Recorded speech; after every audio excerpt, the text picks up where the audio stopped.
Let's get started. The Lord be with you.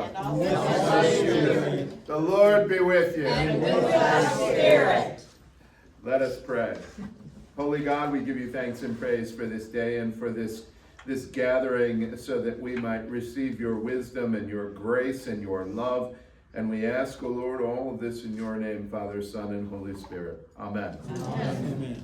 Okay, we're gonna read a little bit of the covenant again, the end of that covenant that we got at the end of last week, and then we're gonna go into some of these genealogies.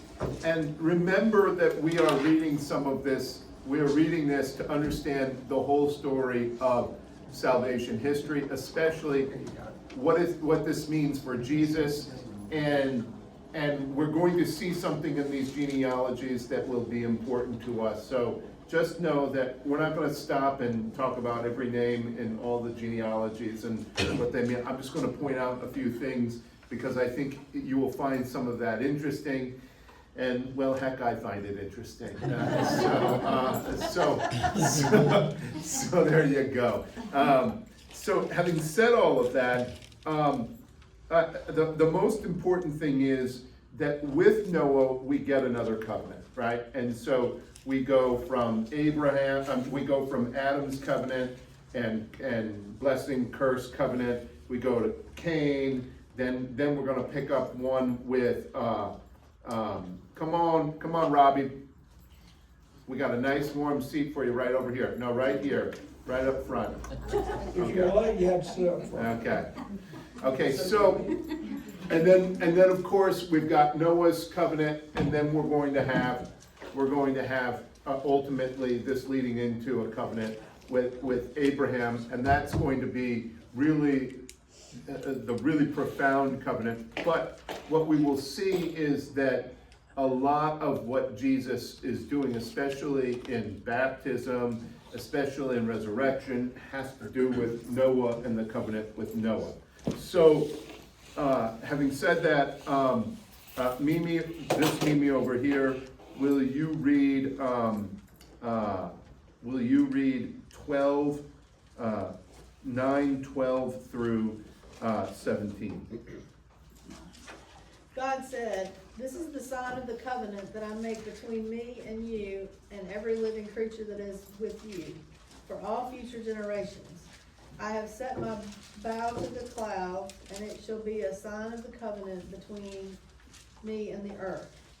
When I bring clouds over the earth, and the bow is seen in the clouds, I will remember my covenant that is between me and you and every living creature of all flesh. And the water shall never again become a flood to destroy all flesh. When the bow is in the clouds, I will see it and remember the everlasting covenant between God and every living creature of all flesh that is on the earth." God said to Noah, "This is the sign of the covenant that I have established between me and all flesh that is on the earth." All right, so a couple things that we notice about this covenant. Can somebody tell me something we notice about this covenant? What's the sign of the covenant? Rainbow. The rainbow. Who is the covenant between? All flesh. God and All flesh, all creatures, right? So it's not just a covenant. Even though God speaks the covenant to Noah, the covenant is to all living creatures, right? So this is a covenant about creation, not just a covenant about his personal relationship with Noah. There's a seat up here, but I will call on you incessantly if you sit here. All right. Boy. Yeah. He won't really. Yeah. All right, sit right there, Maggie. Sorry, I'm late. All right, you can do penance later, it's fine. Okay. Okay, so what we see here is, and I want you to get this understanding. These covenants in some ways start very wide, right? Like, this is for everybody. This is for everything. And ultimately, what is going to happen with the covenants? They're going to get more specific and more particular, right? In such a way that the last covenant, or the new covenant, is going to be how specific? Personal. How personal? For everyone. Yeah, but what is the new covenant? Jesus. Jesus. It is so personal that the covenant actually becomes a person and we reside in that person, right? So here's the interesting thing. It will be universal in its relation to everybody, but it will be particular in where it resides, right? And so the covenants, we will see this become more and more and more particular and personal, right? This one is what? Expansive and broad, everything. It's about as broad as you can get, right? Okay, so that's the first thing. The second thing is the symbol of the rainbow. We will see that symbol numerous times throughout Scripture, right? But where is there anywhere? Let me, I guess how I would say this. When you see a rainbow, what do you think? What do you think when you see a rainbow? Remember the covenant. So you see, remember the covenant, what? God's promise. God's promise, what else? I see beauty. Yeah. I see a sense in which something that doesn't normally happen is beautiful, but the problem is, what? Can you have a rainbow on a sunny day? What do you have to have a rainbow? You have to have rain and sun. Yeah. You have to have both, right? So you have to have the paradox of both rain and sun, and that's how you will get a rainbow. Quite frankly, I've never seen so many rainbows as I have around here. I see rainbows much more than I did in the Midwest. It was a very bleak place. I don't know where it came from, but I always heard the devil was beating his wife. That's an old Alabama lore, okay? Oh, yeah, okay, yeah, that's right. Not the rainbow. Okay. Not the rainbow. Okay. So we see that about the covenants. Now, here's what we're going to do. When we're reading some of these, I am going to point out some interesting things. I am not going to tell you about every single person in all of these. I just want to show you kind of how this is shaping part of the narrative and how this gets also funneled into kind of the narrative of Jesus, okay? And so, Sally, blah, blah, blah. I was going to call you Mimi, but she's sitting next to you. All right, so will you read 18 through 22? The sons of Noah who went out of the ark were Shem, Ham, and Japheth. Ham was the father of Canaan. These three were the sons of Noah, and from these the whole earth was peopled. All right, so we've got this vision in which these are the sons of Noah. They come out of the ark with Noah, right? And notice that there's one grandson that is mentioned, right? And that's going to be very important to the story in just a few bit. Now read verse 20. Noah, a man of the soil, was the first to plant a vineyard. All right, now this is great. This is great. Noah was a man of the soil. What did we learn this Sunday? Dust. Adam, Yeah, right? right. Here is Noah, and what it says is Noah was a man of Adam. So not only is he a man of the soil, he's a man of Adam as well. So He's also an Episcopalian. he's also an Episcopalian. Plant a vineyard. Yeah, that's right. He's also an Episcopalian. Yeah, he certainly wasn't a Baptist or a Presbyterian because they're drinking grape juice. So having said that, what's really interesting is we get our tie back to Adam here, right, and the soil. And what was the cause of Adam and Eve's fall? What did they do? Okay, they disobeyed him, but what did they do specifically? Okay, so they ate the fruit of the tree. Okay, so now keep that in your mind. Adam is related, Noah is related to Adam. He's a man of the ground, but also a man of Adam. And he's a man of the soil, so he plants a vineyard. why do you plant a vineyard, Katie, again? Become an Episcopal. Become an Episcopalian and be able to drink wine. Okay, so now, Sally, will you pick up with 21 and read through He 22? drank some of the wine and became drunk, and he lay uncovered in his tent. And Ham, the father of Canaan, saw the nakedness of his father and told his two brothers outside. Okay, so now, if we go back to the story of Adam and Eve, right? What is nakedness a sign of? Shame. Shame and guilt, and that you are, and this is really important. When they are with God, they are naked, but they have no self-referential sense of being naked. Remember what God tells them. Well, who told you you were naked, right? They didn't have a sense of being naked before, but as soon as they sin, the first thing that they have, that Katie pointed out, was, oh, now they know they're naked, and they are self-referentially ashamed. Because they sinned, their nakedness becomes a window to their sinfulness, right? All right, so he gets drunk, right? So he creates a vineyard, tills the ground, and what is the cause of his sin? He eats or drinks the fruit of the vine, right? And that allows him to become, or causes him to become naked, right? And he's in his tent, you might say under a bush. And Ham, the father of Canaan, saw the nakedness of his father and told his two brothers outside. Now, here's the really interesting thing. I want you to understand.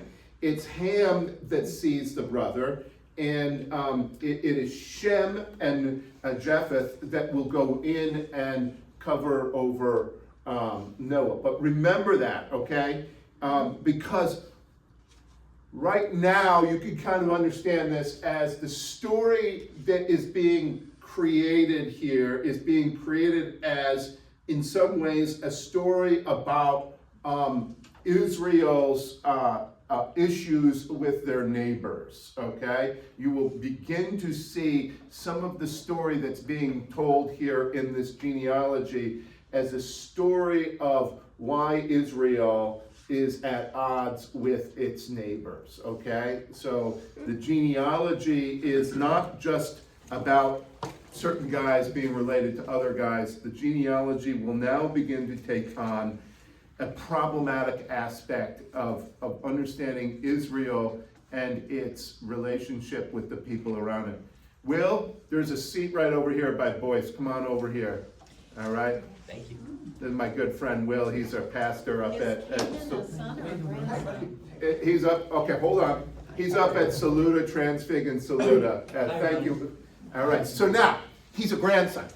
Okay, now why do you think Canaan would be mentioned as the only grandson? We're going to get lots of other grandsons, but why might Canaan be the only grandson who is mentioned here? They were enemies. Okay, who are the great enemies? There's two great enemies of the Israelites. Who are the two great enemies? Canaanites. The Canaanites Philistines. and the Philistines. Okay, right.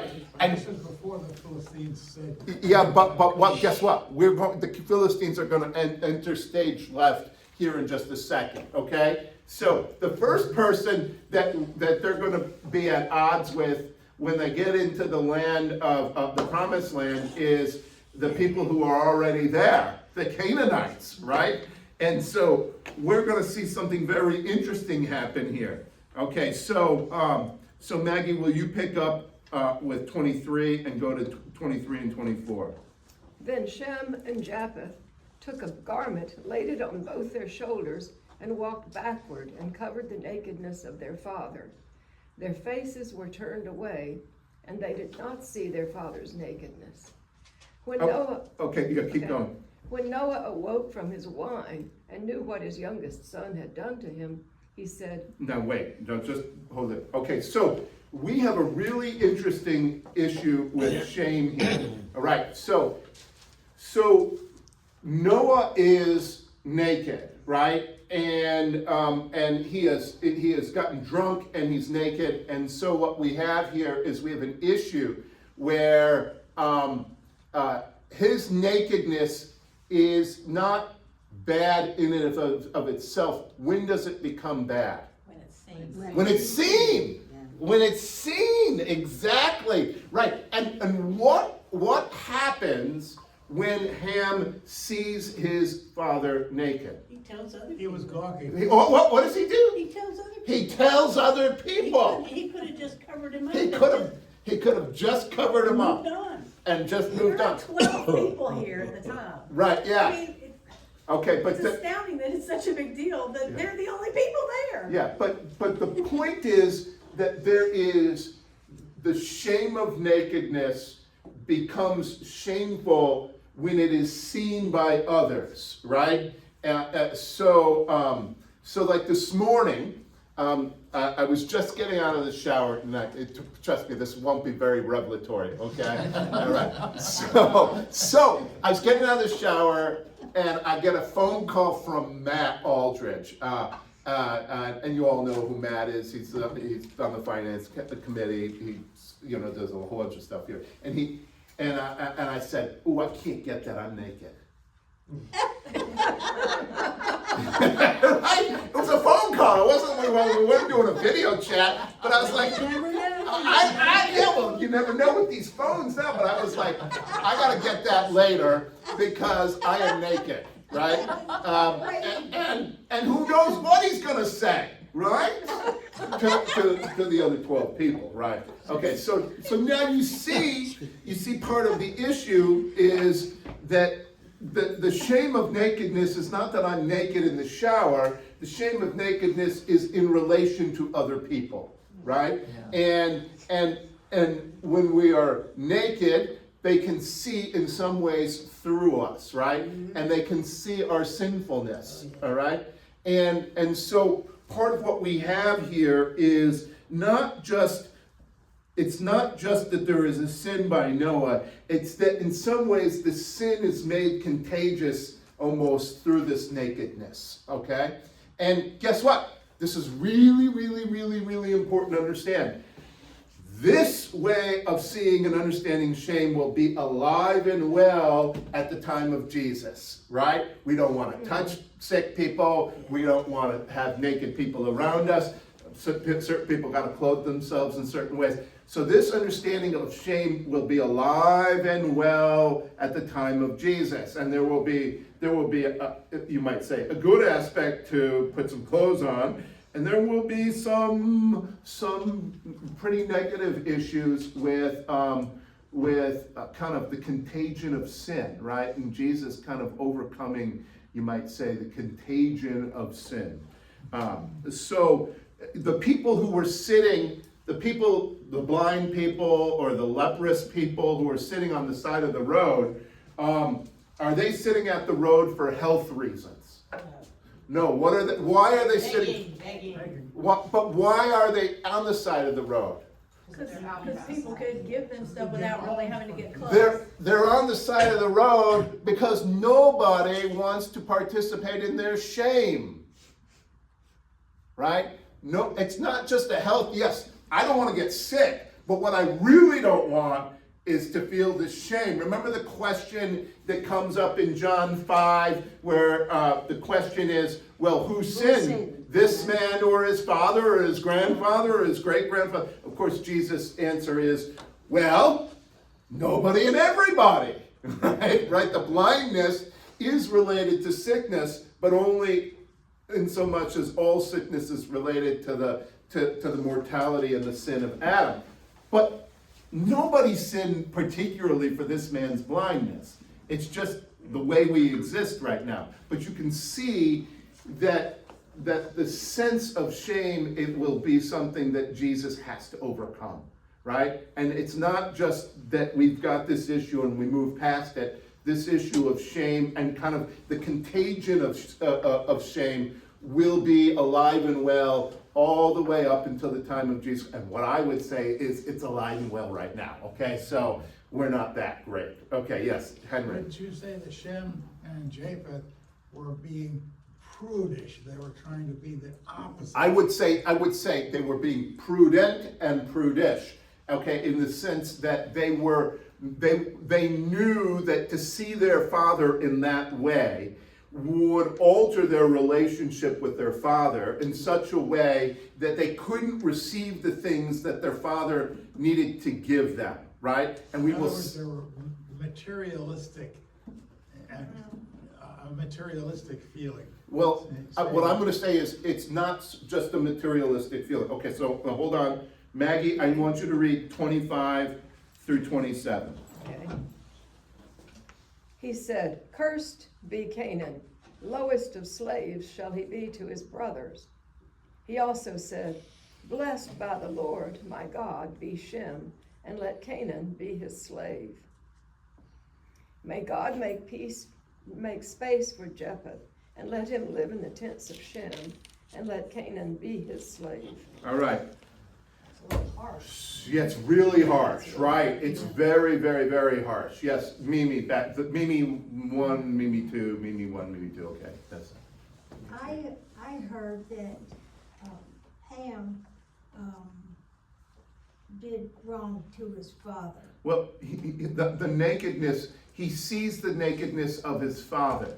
That's the wrong, right? I thought it was that he violated his father. Well, we don't get that in the story. What we get is that he sees the nakedness and the shame of his father. And then he goes and he communicates the nakedness and shame of his father to others, right? And that's what we get in the story, right? We don't get that he violated him somehow sexually. What we just get is that he looked upon his father's shame. Okay, so now, But he didn't curse Ham. right, because why? Why? Ham and Because for the Israelites, the Canaanites were quite frankly much more worthy of shame and slavery than Ham. Now, who is Ham? Who are the descendants of Ham primarily? Where do they exist? Egyptians. Africa.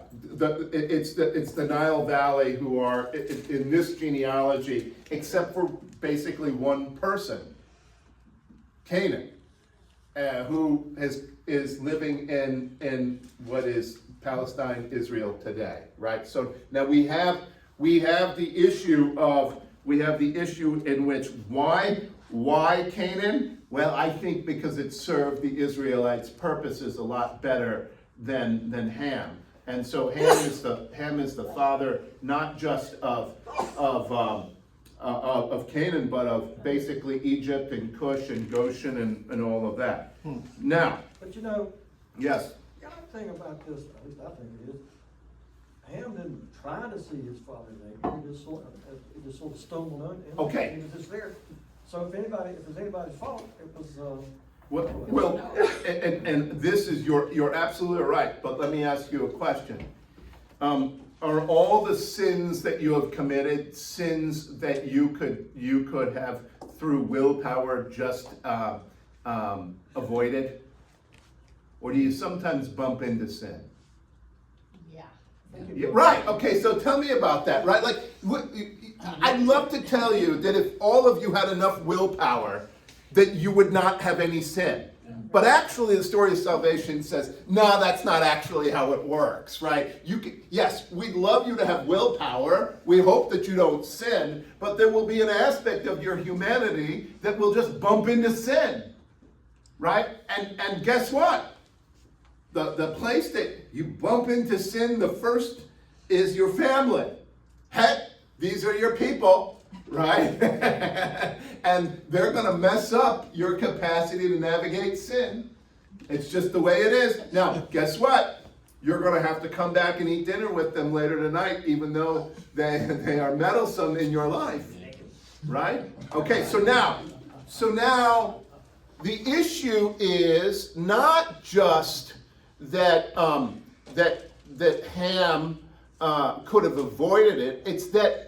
It's in some ways that he sees his father, and then he goes and he tells his brothers, and instead of, as somebody said, He should have just backed out of the tent, gone and get a blanket and covered his father, right? But that's not what he does, right?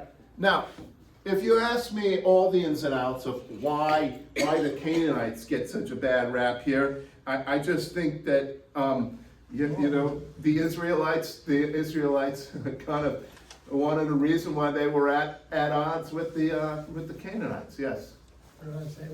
Hold on a second. Yes. When it comes to your family, sometimes you have to choose between two sins.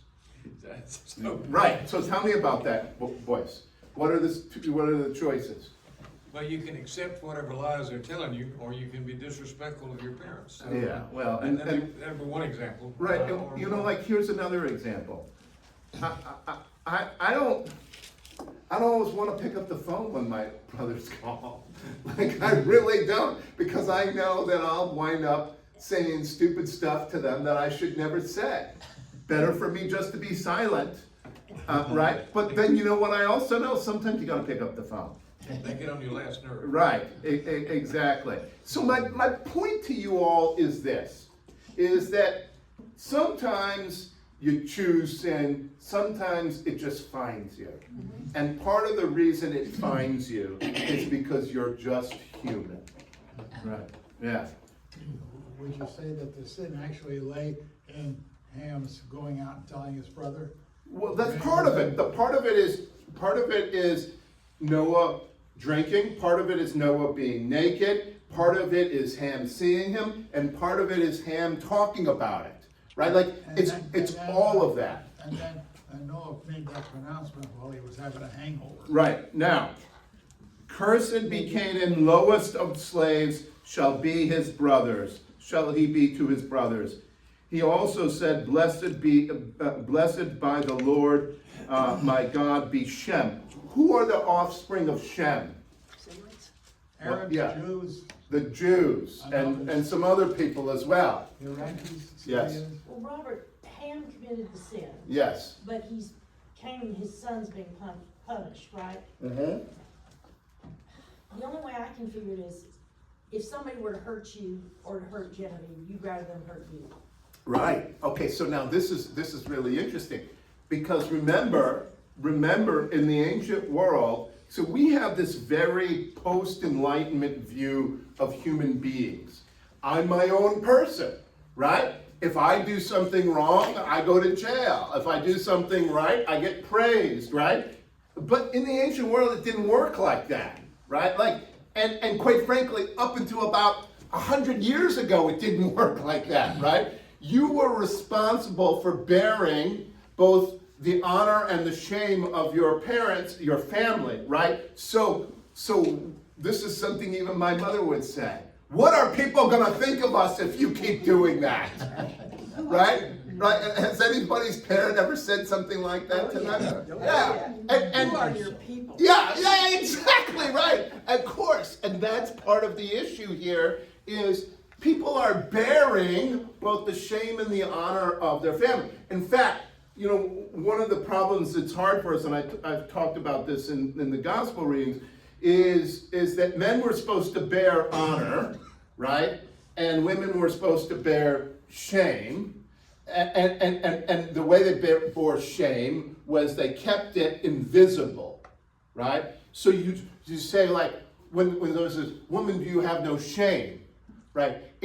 What they're saying is you're supposed to actually be protecting the honor and shame of the group, of the family, of the tribe, right? So this is like, it wasn't a flippant question. It was actually a question of, all of these people are supposed to be working for, in some ways, the good of the family, not just the good of themselves, right? The good of the tribe, right? The good of the clan, the tribe, the whole unit which a person was embedded in. Nobody in the ancient world, zero, even Caesar, nobody stood by himself or herself. Everybody was embedded in a whole host and series of relationships, okay? And each person in that nest of relationships of families and clans had a certain particular responsibility to uphold. Yes. I think you just cleared up something for Yeah. me.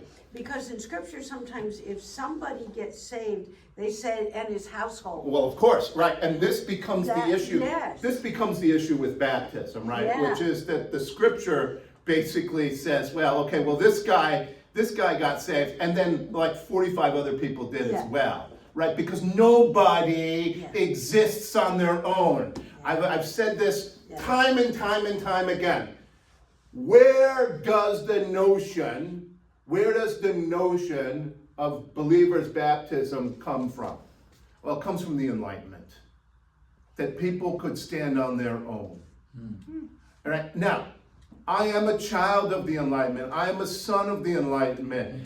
There are things about the Enlightenment I am not giving up, like, my sports coat, and my shoes, and my car, and my roof, which isn't thatched, and all sorts of other stuff.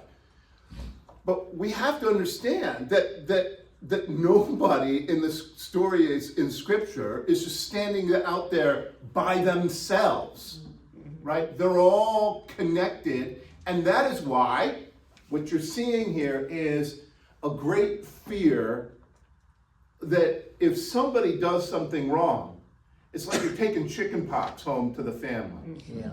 All right? Yes, Boyce, and then Michael. Would you say the Industrial Revolution transformed the community relationships?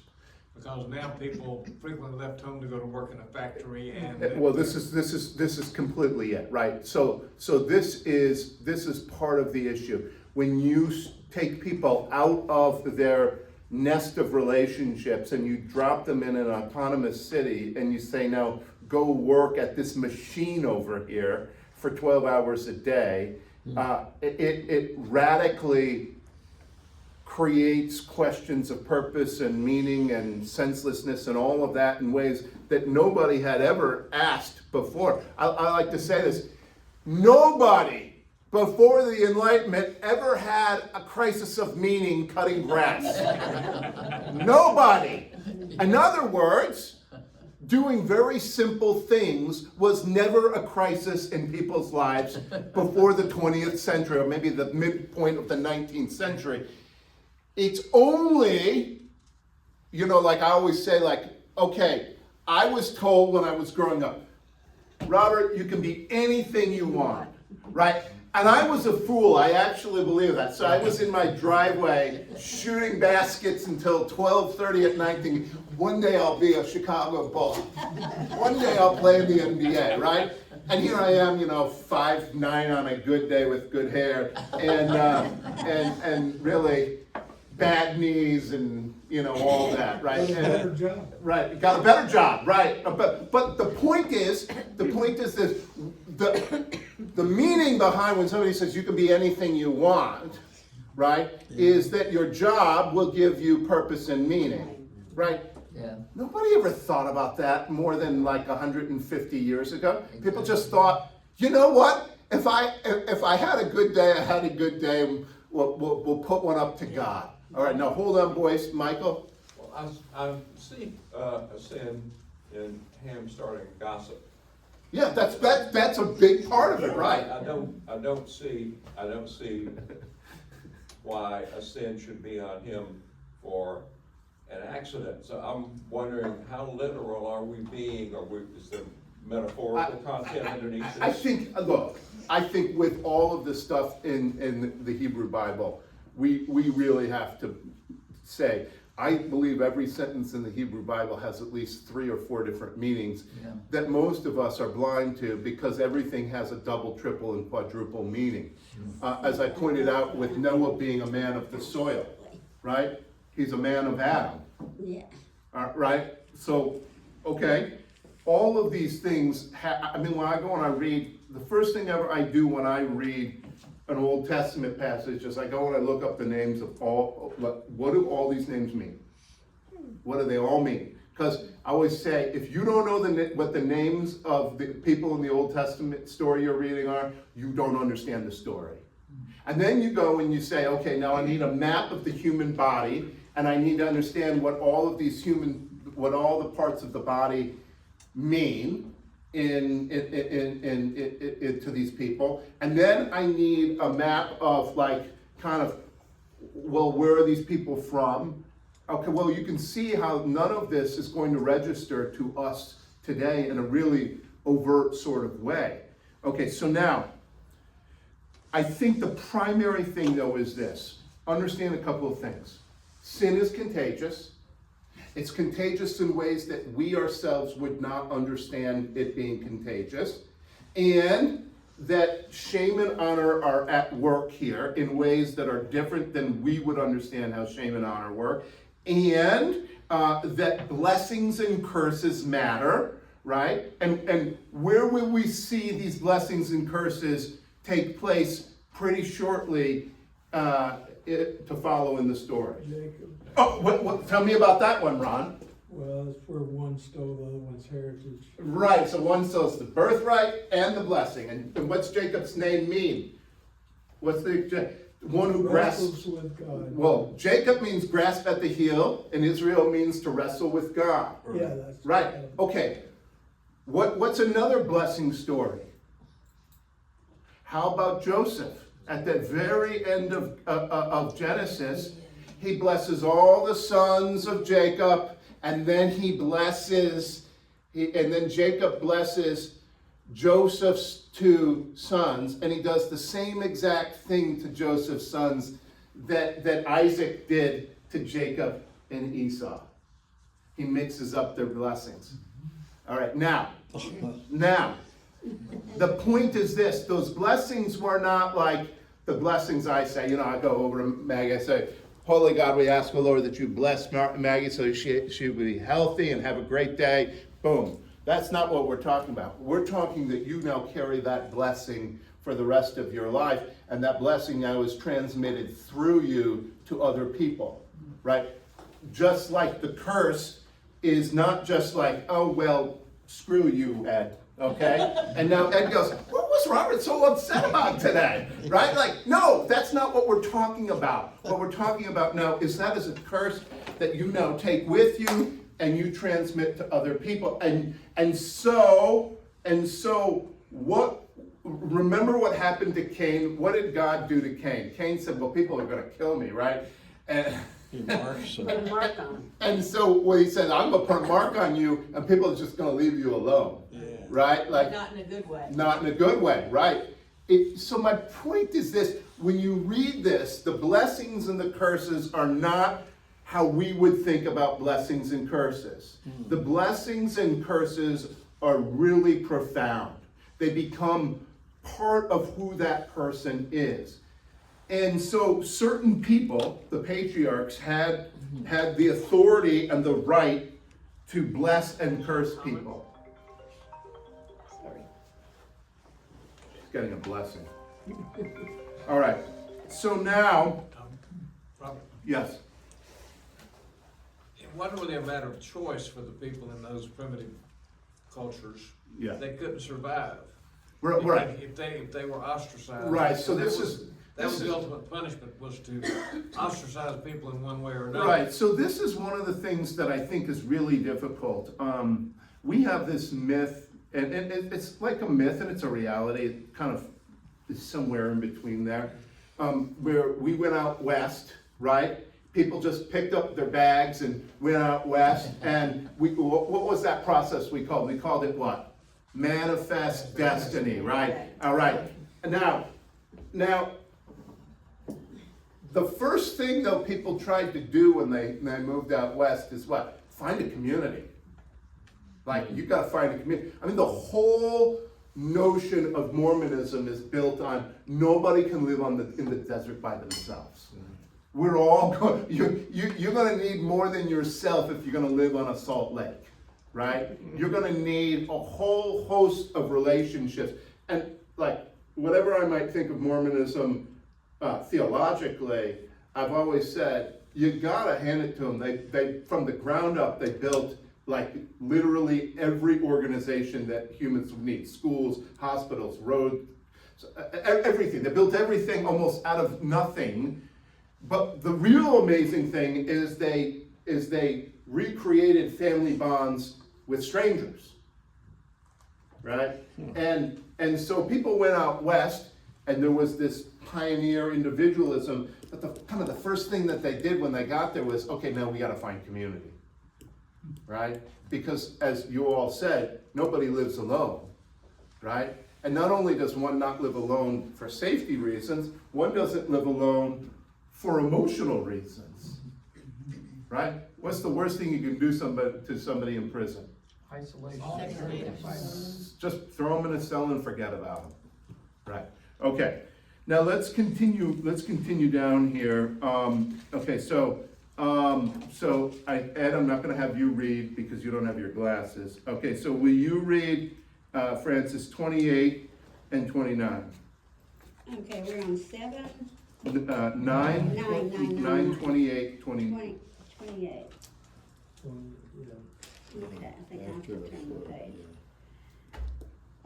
After the flood, Noah lived 350 years.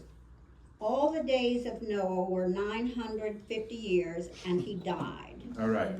Okay, he lived a long time. If I lived 950 years, I would be much more for euthanasia. All right, so now, Francis, will you read 10 through, 1 through 5? Now, I'm gonna ask you to do me a favor. Don't worry about how you pronounce the names, all right? Just keep rolling, okay? Okay. This is about nations descended from Noah.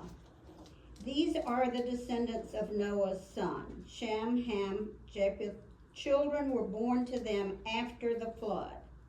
The descendants of Japheth, Gomer, Magog, Medea, Javan, Tubal, Meschi, and Taurus.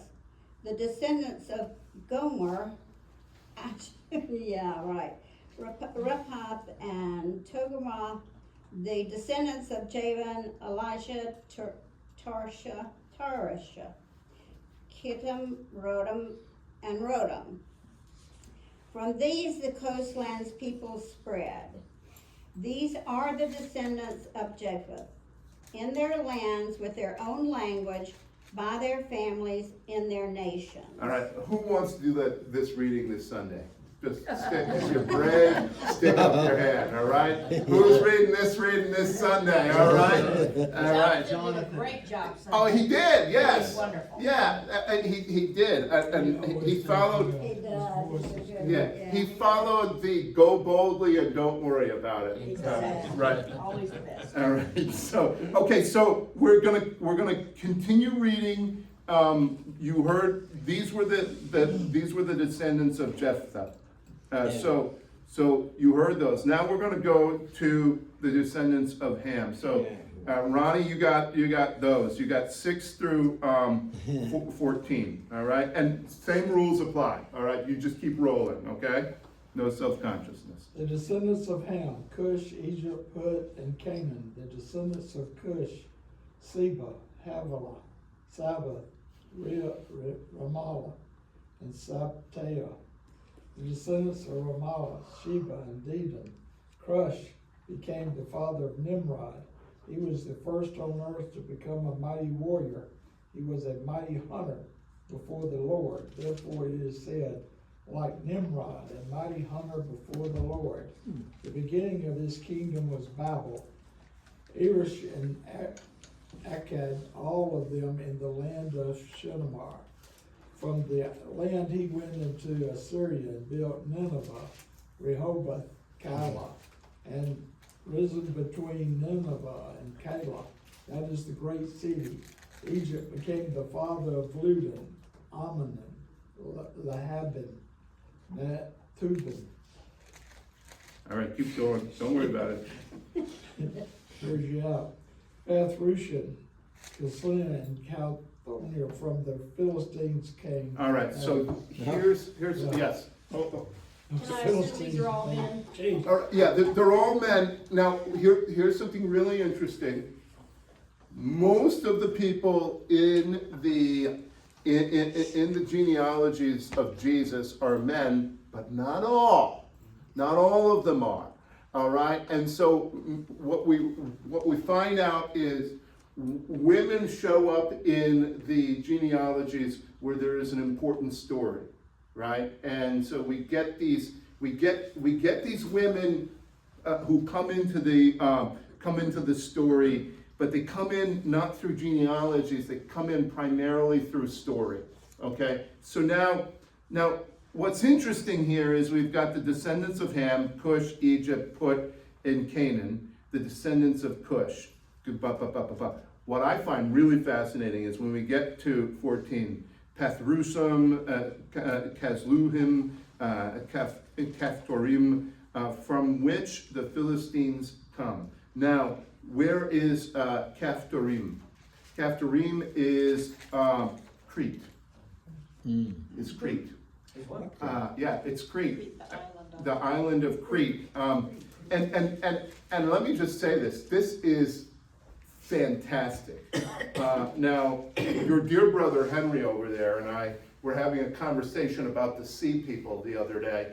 And if anybody knows about the Sea People were the people that came onto the scene around, I don't know, the 12th, 13th century BC.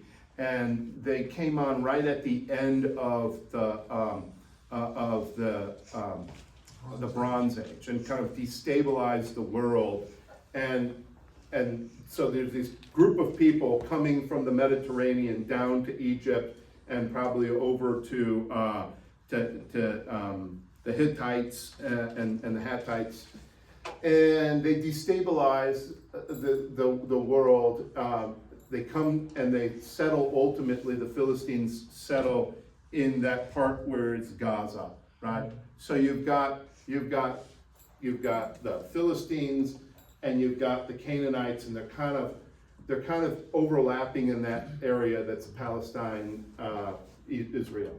Hold on a second, Henry. Okay, so what's interesting is we get the Philistines basically in this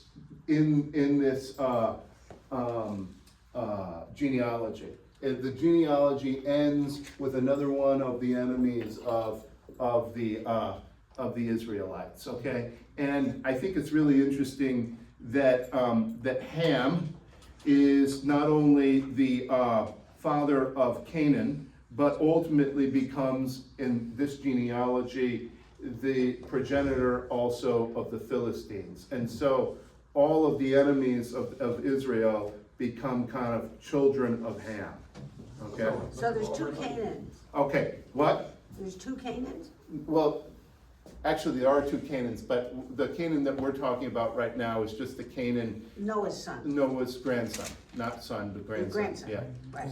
So yeah, of course they're all related. And the story is one to tell you that they're all related, right? Everybody, there's this bottleneck, right? And they all come, so everything before the rain, the flood, right, gets bottlenecked into Noah and his sons, right? And then everything afterwards, it becomes Noah and his sons and the descendants. That's all you got, right? So all the other craziness, whatever giants or whatever were on the other side of the flood, that's all gone. All you got is Noah and his sons. And so part of these genealogies is to reinforce that everybody here is related to one another, right? Okay. So, look, there's not going to be any test about trying to get this right or wrong. But what's interesting is you get the descendants of Jephthah, and the descendants of Jephthah, and then you get the descendants of Ham, and then you get the descendants and what's really interesting, 15. Now, Sandy, will you read 15 through 20, right? Canaan was the father of Sidon. Sidon? Sidon, Yeah. his firstborn, and the Hittites, the Jebusites, Amorites, Girgashites, Yes, Hivites, Archites, Sinites, Arvadites, Zamaratites, and Hamathites. yeah, you're doing really great. Later, the Canaanite clans scattered, and the borders of Canaan reached from Sidon toward Gerar as far as Gaza, and then toward Sodom, Gomorrah, Admah, and Zeboim, Yeah, you got as it. far as Lasha. Okay, These are the sons of Ham by their clans and languages in their territories and nations. all right, so all of what you just heard there, because you're gonna hear these names a lot coming up. The Amorites, the Girgashites, the Jebusites, the Hivites, the Archivites, the Sinites, the Arvadites, the Zemarites, all of these are clans of the overarching group of Canaanites, okay? And so what you've just heard is all the enemies of Israel, okay? Yes, I was gonna say, a good mnemonic aid for remembering all this is the capture would be the Minoan culture. And they probably had a business outposts in Gaza. but you may be right. Now let's, Javan and Kim hold are on. Greeks. hold on. Let's continue going. 21 through 32. So I want to get through this. All right, so you got it, Terry Jo. To Shem also, the father. No, wait, now you did, what was that theological education project? EFM. She did EFM, so she'll know all these names. Oh, yeah. Blessing and curse. That's right. To Shem also, the father of all the children of Eber, the elder brother of Japheth, children were born. The descendants of Shem, Elam, Asher, Arpachshad, Lud, and Aram. The descendants of Aram, Uz, Ho, Gether, and Mash. Arpachshad became the father of Shelah, and Shelah became the father of Eber.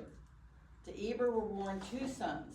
The name of the one was Pelag, for in his days the earth was divided, and his brother's name was Joktan. Joktan became the father of Almadad, Sheleph, Hazarmaveth, Jerah, Hadoram, Uzal, Dikla, Obal, Abamil, Sheba, Ophir, Havilah, and Jobab. All these were the descendants of Joktan.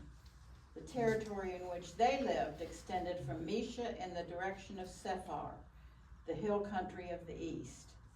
These are the descendants of Shem, by their families, their languages, their lands, and their nations. All right, now you might say to yourself, what about the Israelites? Where are they, right? Where are they? Because aren't they descendants of Shem? And what we're going to get in chapter 11 is actually a genealogy that is going to seem awful familiar if you know the New Testament. All right, so these are the families of Noah's sons according to their genealogies in their nations, and from these nations spread abroad on the earth after the flood. Right, so now what we have is, we've got this sense in which now all of these people are spread out, they've become nations, they have their own languages, right? And these genealogies track it all back to Noah. And so what we now have is a repopulation of the whole earth. All right. Now, I tried saying this on Sunday. This is really important for us to understand because sometimes this confuses the heck out of people. Heck, it confuses the heck out of me. When you are reading the Old Testament, sometimes things are told out of order. In other words, the guy who's telling the story is telling you a story and it ends after the next story begins. So you cannot, like modern day storytelling goes, well, point A was before point B, so I'm going to tell you everything that happened on point A, and then I'm going to tell you point B, then I'm going to tell you point C, then I'm going to tell you point D, and so on and so. No, that is not how Old Testament storytelling takes place. And quite frankly, I'm going to tell you something, that is not how any ancient storytelling takes place. Your desire to have chronology is, once again, it is a development of the Enlightenment. It's not how William Faulkner's storytelling is. Yes, right. And what happened, and this is really, really, really interesting, is that novelists at the end of the 19th century and at the beginning of the 20th century said, you know, this Enlightenment need to tell a story from A to B to C to D to E is really constraining. And most of these people were steeped in the classics, and what they said was, but nothing in the ancient world ever went A to B to C to D to E. Why do we have to tell stories A to B to C to D to E? Right? Because it's really boring storytelling if you it's like writing a police report. It's like, well, that's dumb. There's only so much interest you can tell if you tell the story linearly. Right? So what I like to say is the Old Testament is telling stories kind of with waves of meaning coming at you, right?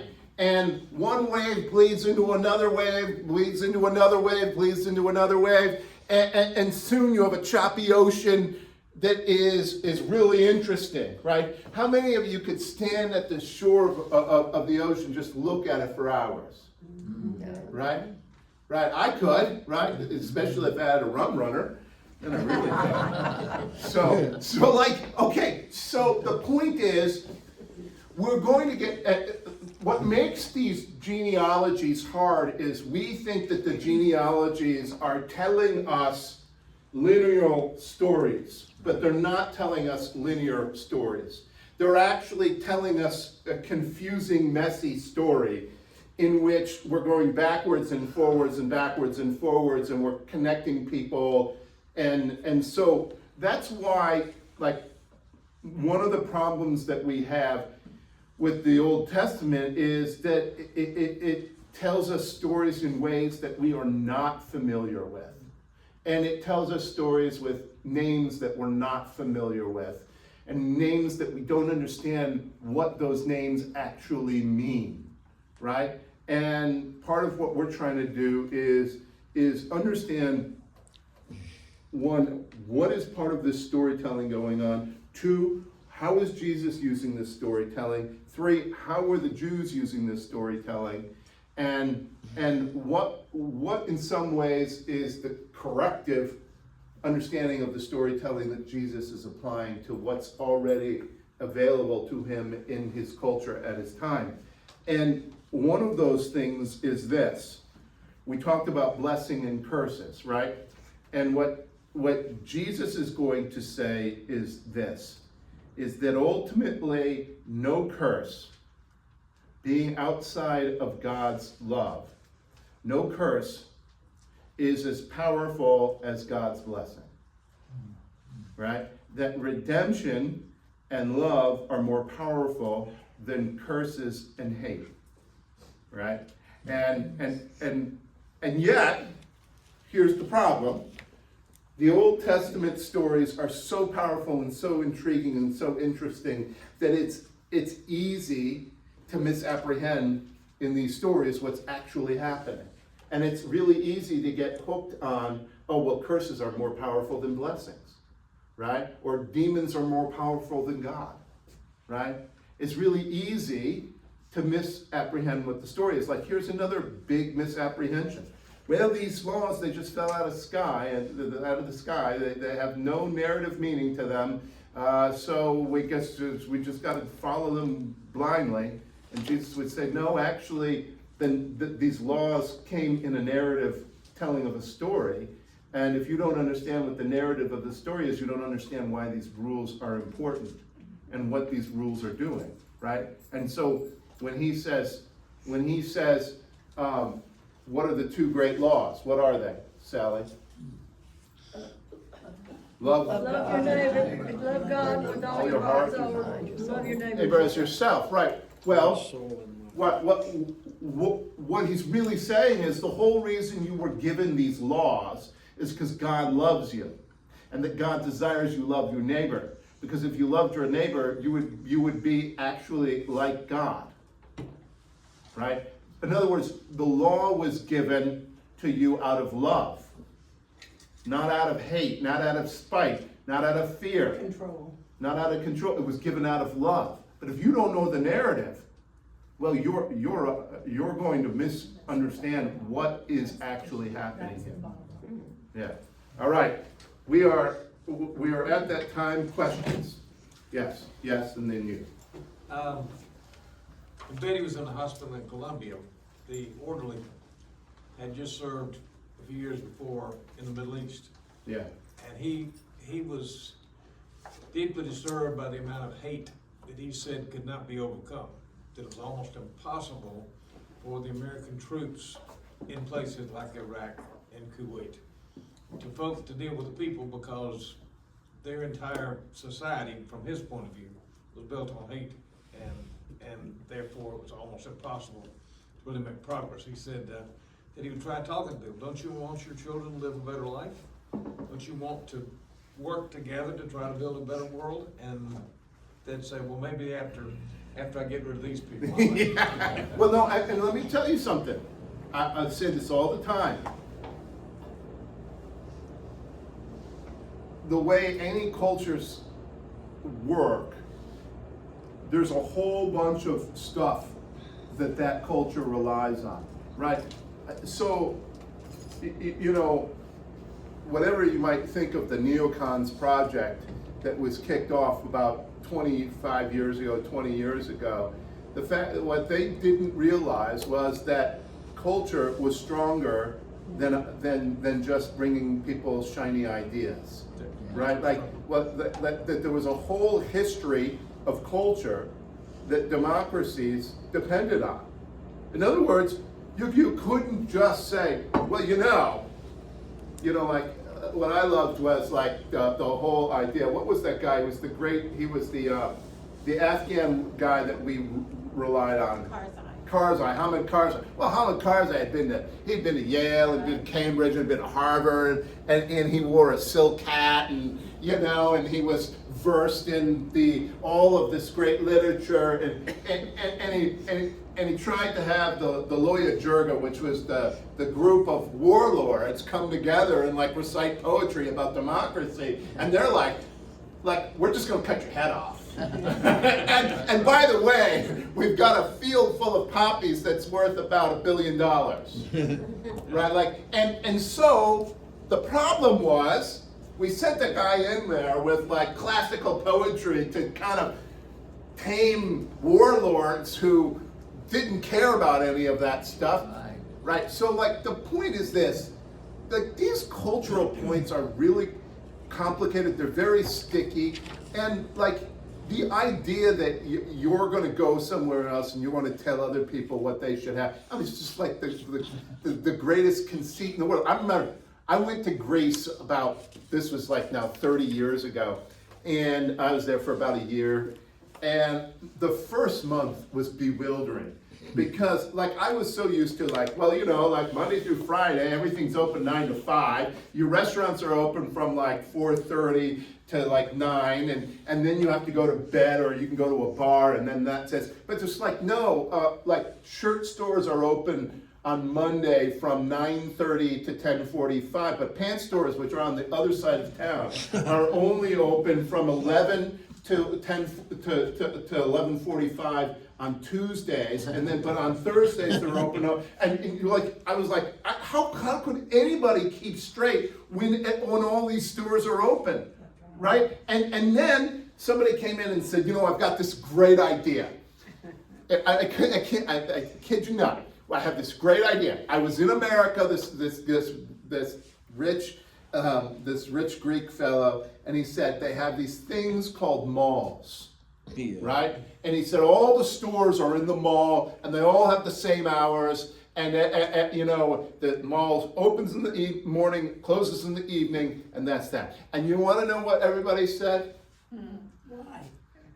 That'd be a lot of work. And by the way, we don't wanna work for other people. We don't want, what I always said is, I was amazed that in that culture, at that point in time, they'd rather be poor working for themselves than rich working for somebody else. Like no American would ever, America would say, you're gonna pay me a lot and I just gotta do a little for you? Sign me up. But the Greeks would be like, that is the loss of your humanity. Right? Right? So and that's small. And I remember when I was there and I was like talking to people, I was like, there is no way, this was like 2 years before the euro, I was like, there's no way the euro's gonna work in Greece. Like, there's just no way. Here's the culture. Every 8 years, they have a currency crisis. And the currency crisis gets so complicated and difficult that they move the decimal point one spot to the right. And everybody breathes. But you know what everybody does? And it's funny. Nobody saves in drachmas. They only save in dollars. Right? So everybody knows that. So who cares if you devalue the drachma every 8 years? You're only getting paid in it, then you go to the bank and then whatever it's worth that day, you get that many dollars. Now, my point in saying all of this is this. That model, that cultural model was anathema to the Germans who ran the euro, right? And so in 2004, when the currency crisis came in Greece, and it came hard, all that the Germans could say was austerity. You can't do that. Right? And the Greeks were like, we hate you. You know, and so my point in saying this is there are all of these things culturally that are hiding behind that are hiding in plain sight, you might say. And we've got that in this book. This book is much more similar to how people in the Middle East today live, their kind of cultural currency, than where we are today. The people in the Middle East did not go through the Enlightenment, right? They did not, right? That's why when you try and bring them the Enlightenment idea of democracy, they go, what's that? I know like an individual over there can say, well, I went to Cambridge and I know what the Enlightenment is and I know all of that stuff. But the tribesman who is herding goats does not say, that sounds like a great idea. Yes. They say that George W. Bush said to his aides, where is the Iraqi Benjamin Franklin? Where is the Iraqi John Adams? Where is the Iraqi the problem is they're at Harvard, right? And then they're going to go work for a hedge fund, right, in New York. To write the documents and make the laws. All right. I love you all. And remember, this is a setup. This week and next week is a setup. It's a setup, and I know this was hard stuff, but we got one more set of genealogies, and then we're off to Abraham, and the story gets so good. It gets really good, but we got to do this stuff because the next genealogy is a genealogy that gets used for Jesus. And if we can just get there and then get through that, we're going to get some great stories and some wonderful stuff. But I wanted you to kind of get a sense, genealogies are not to make time straight for the Israelites. It's in some ways to show how things are related to one another. All right? Go in peace to love and serve the Lord. Thank you.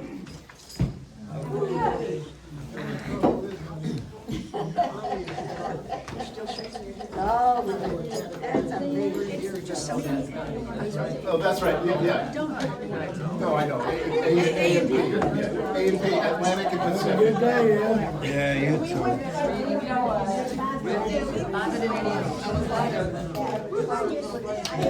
You know what is wrong? I mean, I was.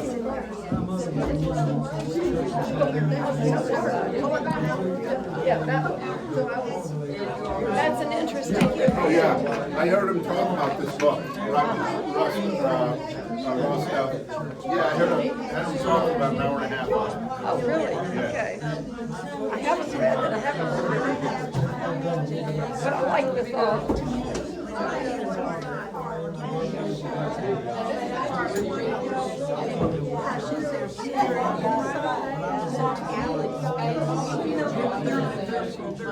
Say one thing. Hold on one second.